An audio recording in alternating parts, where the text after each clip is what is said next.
నేను మేలో చేసిన మార్నింగ్ రొటీన్ వీడియోలో జర్నలింగ్ చేస్తూ ఒక విషయం చెప్పాను. ఈ మధ్య నేను కొన్నిసార్లు మోటివేటెడ్ స్టేట్లో ఉండట్లేదు అని.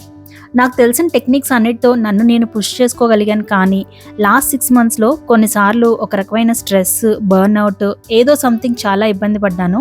వీడియోస్ చేయడానికి సరిగ్గా టైం ఇవ్వలేకపోవడం, దాని ఎఫెక్ట్ నిద్ర మీద పడడం, సాటర్డే సండే స్ట్రెస్ఫుల్గా వీడియో కోసం స్పెండ్ చేయడం, ఇంకా హోమ్ మేకింగ్ పనులు చెయ్యాలి అనిపించకపోవడం, ఇవన్నీ జరిగాయి. అంతా చాలా విసుగ్గా అనిపించింది. ఇప్పుడు ఆర్య స్కూల్ స్టార్ట్ అయ్యాక రొటీన్లో పడుతూ కొంచెం సెట్ అవుతున్నాను. బట్ నేను ఆ స్టేజ్లో ఉన్నప్పుడు ఈ ఫీల్ గుడ్ ప్రొడక్టివిటీ బుక్లో బర్న్అవుట్ గురించి చదివాను. నేను చాలా రిలేట్ అయ్యాను. బర్న్అవుట్ అంటే పని చెయ్యాలనిపించకపోవడం, ఎప్పుడు అలసిపోయినట్టు ఉండడం, పరుగులు పెడుతున్నట్టున్న పనులు పూర్తి చేయలేకపోవడం, ఎమోషనల్గా డల్గా ఉండడం.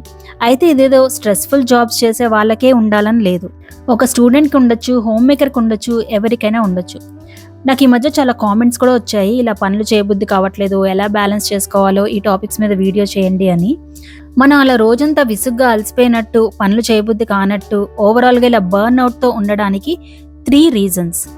1, మనం చేయగలిగిన దానికన్నా ఎక్కువ పనులు నెత్తి మీద వేసుకోవడం. 2, మనం ప్రాపర్ రెస్ట్ తీసుకోకపోవడం, మనల్ని మనం రీఛార్జ్ చేసుకోలేకపోవడం. 3, మనం చేసే పని మీనింగ్ఫుల్గా అనిపించకపోవడం. నేనైతే ఈ 3 మిక్స్డ్గా ఎక్స్పీరియన్స్ చేశాను. ఒక్కొక్క దాని గురించి ఈ వీడియోలో చూద్దాము. చాలా హెల్ప్ఫుల్గా ఉంటుంది. మిస్ కాకుండా లాస్ట్ వరకు చూడండి. వీడియో చివరిలో మంచి ఆలోచన కూడా ఉంటుంది. అందరికీ నమస్కారం. నేను మీ స్వప్న. జీవితమస్తు ఛానల్కు స్వాగతం.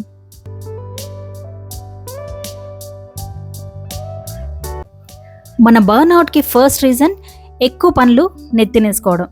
దీని గురించి చెప్పాలి అంటే నాకు ఫెడ్రిక్ నీషే కోట్ ఒకటి గుర్తొచ్చింది. ఒంటెలాంటోడు మనిషి తనకు తనే మోకరిల్లి తన భుజాల మీద అనవసరమైన బరువులు ఎక్కించుకుని ఆ తర్వాత బతుకు భారం అయిపోయిందని ఏడుస్తాడు. మీరు కూడా అనవసరమైన పనులు నెత్తిన వేసుకుని భారంగా ఫీల్ అవుతున్నారేమో ఆలోచించండి.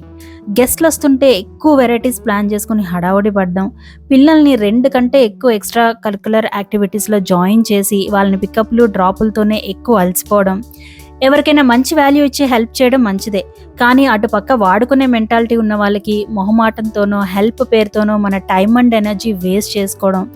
ఇంకా హెల్త్ బాగోని రోజు పర్లేదులే తప్పదులే అని ఎక్కువ పనులకి కమిట్ అవ్వడం, అనవసరమైన మీటింగ్స్కి ఓకే చెప్పడం, రికగ్నిషన్ కాంపెన్సేషన్ లేకపోయినా ఎక్స్ట్రా అవర్స్ పని చేయడం, ఇంకా ఆల్రెడీ పనులు చాలా ఉన్నా గెట్ టుగెదర్స్ లాంటి రెస్పాన్సిబిలిటీస్ ఎక్స్ట్రాగా తీసుకోవడం, ఆల్రెడీ చేస్తున్న వర్క్కి డెడ్ లైన్స్ ఉన్న మేనేజర్ ఇచ్చిన ఎక్స్ట్రా వర్క్కి ఒప్పుకోవడం, లేదా ఎవరికైనా హెల్ప్ చేస్తా అని కమిట్ అవ్వడం. ఇలాంటివన్నీ గమనించుకుని వీలైనంత నో చెప్పడం నేర్చుకోవాలి. ఈ బుక్లో ఎనర్జీ ఇన్వెస్ట్మెంట్ పోర్ట్ఫోలియో అని ఒకటి చెప్పారు. అందులో ఏంటంటే ఫస్ట్ మన కరెంట్ యాక్టివ్ విషయాలు ఏంటో నోట్ చేసుకోవాలి. అంటే ఒక వారంలో మనం చేస్తున్న పనులు, మన యాక్టివిటీస్ ఎలా ఉన్నాయి అనేది నోట్ చేసుకోవాలి. దీన్ని బట్టి అసలు మన ఎనర్జీ దేని మీద పెడుతున్నాం అన్న క్లారిటీ తెచ్చుకోవచ్చు.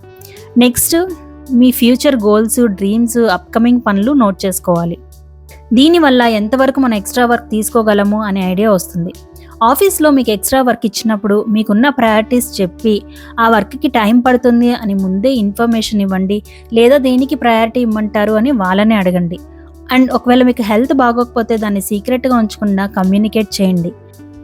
ఇంకా నేనైతే ఈ మధ్య కొన్ని కొలాబరేషన్స్కి, కొన్ని రిక్వెస్ట్లకి బాగా ఆలోచించుకుని నో చెప్పాను. ఒకసారి నో చెప్పాక ఎంత ప్రశాంతంగా ఉంటుందో నేను ఎక్స్పీరియన్స్ చేశాను. మనం ఏదో మిస్ అవుతున్నామనో, అర్జెంట్ అనో, ఏమైనా అనుకుంటారనో చాలా విషయాలు కంగారు పడి ఓకే చెప్పేస్తాము, తర్వాత సఫర్ అవుతాము. ఒక విషయానికి ఎస్ చెప్తున్నాము అంటే ఇంకొన్ని విషయాలకి నో చెప్తున్నట్టు.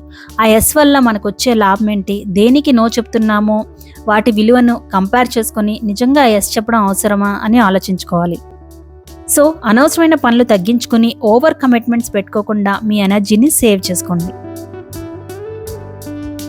ఈ కాంటెక్స్ట్లో మీకు కుకు ఎఫ్ఎం నుంచి హౌ టు సే నో అనే ఆడియో బుక్ని సజెస్ట్ చేస్తున్నాను.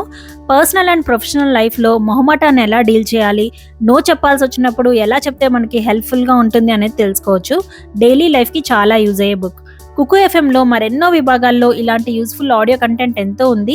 ప్రతి నెల 20కి పైగా ఆడియో బుక్స్ రీజనల్ లాంగ్వేజెస్లో యాడ్ అవుతూ ఉంటాయి. ఈ యాప్లో 7 days ఫ్రీ ట్రయల్ నడుస్తుంది. దానిలో భాగంగా ప్రీమియం ఆడియో కంటెంట్ యాడ్స్ లేకుండా 7 days ఫ్రీగా వినొచ్చు. కుకు ఎఫ్ఎం ఇన్స్టాల్ చేసుకోండి, మీ మనసుకి నచ్చింది వినండి. మన బర్న్అవుట్కి ఇంకొక కారణం ప్రాపర్ రెస్ట్ తీసుకోకపోవడం, మనల్ని మనం ప్రాపర్గా రీఛార్జ్ చేసుకోకపోవడం. ఈ బుక్లో ఒక చిన్న యాక్టివిటీ చెప్పారు. ఒక పెన్ పేపర్ తీసుకుని ఫస్ట్ మీకు ఎనర్జీ లేనప్పుడు చేసే పనులేంటి వాటిని లిస్ట్ రాయండి. అలానే పక్కన మిమ్మల్ని మంచిగా రీఛార్జ్ చేసే పనులేంటి ఆ లిస్ట్ రాయండి. ఈ యాక్టివిటీకి బుక్లో ఇచ్చిన ఎగ్జాంపుల్స్కి నేను బాగా రిలేట్ అయ్యాను. ఎప్పుడైతే ఎనర్జెటిక్గా ఫీల్ అవ్వట్లేదు అంటే నేను చేసే పనులైతే first thing phone, Instagram, YouTuber or whatever, ఇంకా ఏదైనా జంక్ ఫుడ్ ఆర్డర్ ఇవ్వడం అని కూడా అనిపిస్తుంది. మూడ్ బాగుంది, ఎనర్జెటిక్గా ఉంటే ఏదో ఒకటి కుక్ చేద్దాం అనిపిస్తుంది. అండ్ యాక్చువల్గా ఎనర్జీని ఇచ్చేవి అయితే ఒక చిన్న వాక్కి వెళ్ళడం. ఈ మధ్య నేను ఇంట్లో కూడా కావాలని కొన్ని రౌండ్స్ ఆఫ్ వాకింగ్ చేస్తున్నాను. ఇంకా టెర్రస్ మీదకి వెళ్ళడం, సాంగ్స్ వినడం, పడుకోవడం, ఎవరితో అయినా ఒక మంచి కాన్వర్జేషన్. ఈ మధ్య ఈ మంచి కాన్వర్జేషన్ అనేది కరువైపోయింది. ఇంకా ఎక్సర్సైజ్ చేయడం, బుక్ చదవడం. చాలాసార్లు మూడ్ బాగున్నప్పుడు మనం ఆటోమేటిక్గా ఈ లిస్ట్లో ఉన్న పనులు చేస్తాం, కానీ యాక్చువల్గా చేయవలసిన పనులు ఇవి. ఈ పనుల లిస్ట్ రాసుకుని బ్రేక్స్ అప్పుడు మంచి ఎనర్జీని ఇచ్చే ఇలాంటి పనుల్లో ఏవి చేయొచ్చు అని క్వశ్చన్ వేసుకోవడం హెల్ప్ అవుతుంది. కామ్నెస్నిచ్చే కొన్ని హాబీస్, యాక్టివిటీస్, క్విక్ వాక్, మన బెస్ట్ పీపుల్తో మాట్లాడడం, ఇంకా నేచర్కి కనెక్ట్ అవ్వడం జనరల్గా కామన్గా అందరికీ ఉండే ఈజీ అండ్ బెస్ట్ ఆప్షన్స్. నేచర్కి కనెక్ట్ అవ్వాలి అంటే బయటకే వెళ్ళాల్సిన అవసరం లేదు. ఇంట్లో కొంచెం గ్రీన్ స్పేస్ క్రియేట్ చేసుకోవచ్చు. నేను ఈ మధ్య మనీ ప్లాంట్ లీవ్స్తో ఇలా సెట్ చేశాను.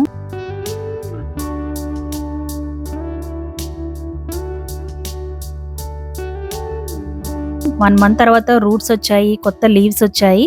ఇది చూసినప్పుడల్లా ఒక చిన్న గుడ్ ఫీలింగ్. ఇంకా మనం వర్క్ చేసే దగ్గర మంచి నేచర్ ఫోటో పెట్టుకున్నా హెల్ప్ అవుతుంది. నేను లాస్ట్ వీడియోలో చెప్పాను కదా, నేచర్ వీడియోస్, ఇవి చూస్తే కూడా చాలా ప్లెజెంట్గా అనిపిస్తుంది. ఇప్పుడు మనం చెప్పుకున్నవన్నీ కొంచెం మైండ్ పెట్టి చేసే మైండ్ఫుల్ యాక్టివిటీస్. అలానే మైండ్లెస్ రీఛార్జ్ గురించి కూడా ఈ బుక్లో చెప్పారు. అప్పుడప్పుడు ఏం చేయకుండా ఖాళీగా ఉండండి. లాస్ట్ వీడియోలో చెప్పాను కదా, బ్రెయిన్కి ఖాళీ టైం ఇవ్వడం ఇంపార్టెంట్ అని. ఒకసారి మనకి బాగా ఎనర్జీని ఇచ్చే పని ఏంటి అంటే ఏమీ చేయకుండా ఉండడం.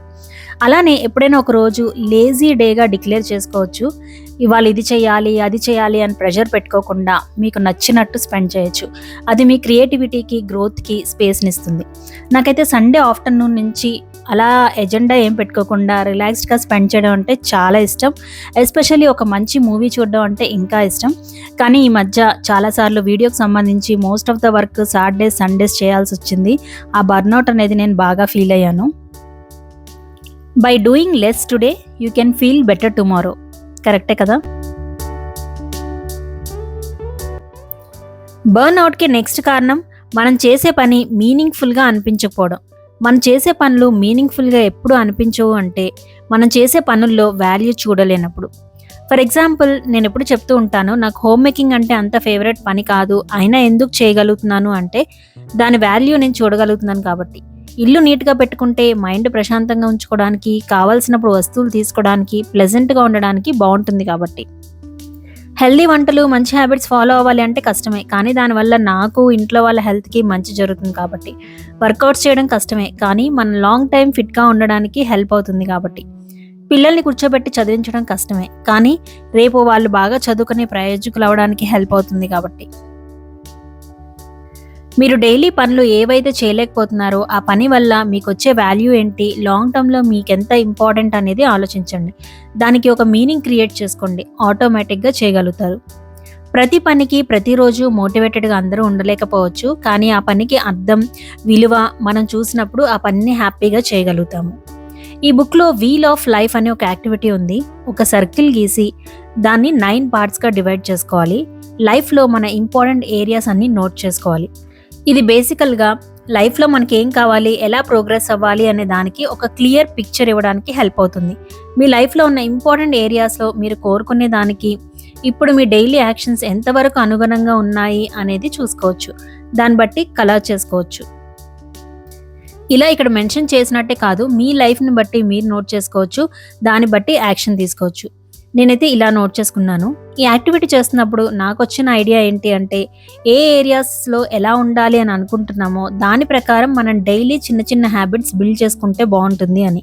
ఇల్లు నీట్గా పెట్టుకోవడం, ఒక 10 minutes ఇల్లంతా రౌండ్ వేసి ఎక్కడ వస్తువులు అక్కడ పెట్టడం, ఫిట్నెస్ కోసం ఎక్సర్సైజ్ చేయడం, పిల్లల స్టడీస్ బాగుండాలంటే 1 hour వాళ్ళ స్టడీస్ కోసం స్పెండ్ చేయడం. ఇలా అలానే కొన్ని ఇంపార్టెంట్ చేంజెస్కి కూడా యాక్షన్ తీసుకోవచ్చు. మీరు జాబ్ చేయాలి అని అనుకుంటే దాని గురించి మీ డైలీ యాక్షన్స్ ప్లాన్ చేసుకోండి. గూగుల్ ఓపెన్ చేసి దానికోసం సెర్చ్ చేయడం కూడా ఒక చిన్న యాక్షనే. నాకు ఈ జాబ్ స్ట్రెస్ వద్దు, నాకు కొంచెం రెస్ట్ కావాలి, నేను పిల్లలకి టైం స్పెండ్ చేయాలి అనిపిస్తే దాని గురించి మీ హస్బెండ్తో డిస్కస్ చేయడం అనే ఒక చిన్న యాక్షన్ తీసుకోవచ్చు. లైఫ్లో ఏదో పరుగులు పెట్టడం కాకుండా లైఫ్ని మనకు కావాల్సినట్టు క్రియేట్ చేసుకోవాలి అంటే మనకేం కావాలో తెలుసుకోవాలి. లైఫ్లో మనకి ఏం కావాలి అని తెలుసుకోవడం చాలా చాలా ఇంపార్టెంట్. ఈవెన్ ఈ క్లియర్ థింకింగ్ బుక్లో కూడా అదే చెప్పారు. లైఫ్లో మనకి ఏం కావాలో తెలుసుకుంటే మనం చాలా మంచి డెసిషన్స్ తీసుకోగలుగుతాము. ఓల్డ్ అయ్యాక ఎవరి మీద ఫైనాన్షియల్గా డిపెండ్ అవ్వకుండా ఉండే లైఫ్ కావాలి అని మీరు ముందే తెలుసుకుంటే ఇప్పటి నుంచే దానికి తగ్గ సేవింగ్స్ జాగ్రత్తలు తీసుకోవచ్చు.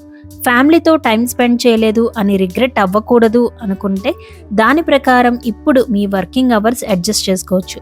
నాకు వచ్చే మనీ చాలు, లైఫ్లో నిజాయితీగా ఉండడం ముఖ్యం అని మీరు రియలైజ్ అయితే దాని ప్రకారం చేంజెస్ చేసుకోవచ్చు. లేదా నాకు వచ్చే మనీ చాలు, ఇంకా ఎక్స్ట్రా అవర్స్ పని పెట్టుకుని నా హెల్త్ పాడు చేసుకోక్కర్లేదు అని రియలైజ్ అయితే దాని ప్రకారం చేంజెస్ చేసుకోవచ్చు. తద్వారా మీరు డైలీ చేసే పనులు మీకు ఏం కావాలో దానికి అనుగుణంగా ఉంటాయి. చాలా మీనింగ్ఫుల్గా, సాటిస్ఫైడ్గా అనిపిస్తుంది. సో అవండి నేను షేర్ చేయాలనుకున్న విషయాలు. ఈ బుక్లో ఇంకా కొన్ని యాక్టివిటీస్ ఎక్స్పెరిమెంట్స్ రూపంలో ఉన్నాయి. మీకు ఇంట్రెస్ట్ ఉంటే బుక్ చదవండి. మనకి రిలేట్ అయ్యే విధంగా చెప్పడానికైతే నాకు చాలా ఎఫర్టే పట్టింది. ఈ వీడియో ఎలా అనిపించింది, మీకు హెల్ప్ అయిందా, ఇంకా ఇతరులకి హెల్ప్ అయ్యే మీ పర్సనల్ ఎక్స్పీరియన్సెస్, సజెషన్స్ ఉంటే తప్పకుండా కామెంట్ చేయండి. వీడియో నచ్చితే లైక్ చేయండి, హెల్ప్ అవుతుంది అనిపిస్తే ఫ్రెండ్స్ అండ్ ఫ్యామిలీస్కి షేర్ చేయండి. మంచి ఆలోచన ఏంటి అంటే, మనిషికి గొప్ప సంపద జ్ఞానం, గొప్ప ఆయుధం ఓపిక, గొప్ప రక్షణ నిజాయితీ, మంచి ఔషధం నవ్వు. సో అదండి ఈ వీడియో. మరొక మంచి వీడియోతో మీ ముందుకు వస్తాను. అప్పటి వరకు జీవితం మస్తు.